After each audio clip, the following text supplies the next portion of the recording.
আসসালামু আলাইকুম। আমি মেজাজ সোহেল জাতীয় চ্যানেলে আপনাদেরকে স্বাগত জানাচ্ছি। আমরা এই চ্যানেলের মাধ্যমে বিভিন্ন দেশের ভিসা সংক্রান্ত তথ্য আপনাদের কাছে আমরা নিয়মিতভাবে দিয়ে আসছি।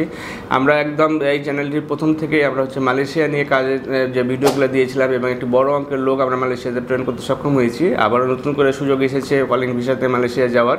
এই মুহূর্তে শুধুমাত্র প্ল্যান্টেশনের জন্য ডিমান্ড লেটার অ্যাটেস্টেশন করতেছে এবং আপনারা যারা বিদেশ সম্পর্কে খোঁজ রাখেন তারা জানেন যে বাংলাদেশ গভর্নমেন্টে অলরেডি বিভিন্ন অ্যাম্বাসিতে তাদের যে মালয়েশিয়ায় যে অ্যাম্বাসি আছে সেখানে তারা অলরেডি চিঠি দিয়েছে যাতে করে ডিমান্ড লেটারগুলো অ্যাটেস্টেশন করা হয় এবং আমাদের পক্ষ থেকেও কিছু ডিমান্ড সাবমিট করা হয়েছে এবং এগুলোর জন্য নেভি পেড করা হয়েছে। সুতরাং যারা কম সময়ের ভিতরে মালয়েশিয়াতে যেতে চান, প্ল্যান্টেশন কাজের জন্য যেতে চান, আগের সুবিধা অনুযায়ী 1500 রিঙ্গিত বেতন পাবেন, থাকা কোম্পানি দিবে, খাওয়া নিজের হবে। এই সত্ত্বে যারা মালয়েশিয়াতে যেতে চান এবং 1.5 থেকে 2 মাসের ভিতরে যেতে চান তারা আমাদের সাথে যোগাযোগ করতে পারেন। যোগাযোগের জন্য আমাদের স্কুলে দেখানো নাম্বারগুলোতে ফোন দিতে পারেন অথবা সরাসরি আমাদের অফিসে এসে ভালোভাবে জেনে নিতে পারেন। ভালো থাকবেন, সুস্থ থাকবেন। আল্লাহ হাফিজ। আসসালামু আলাইকুম।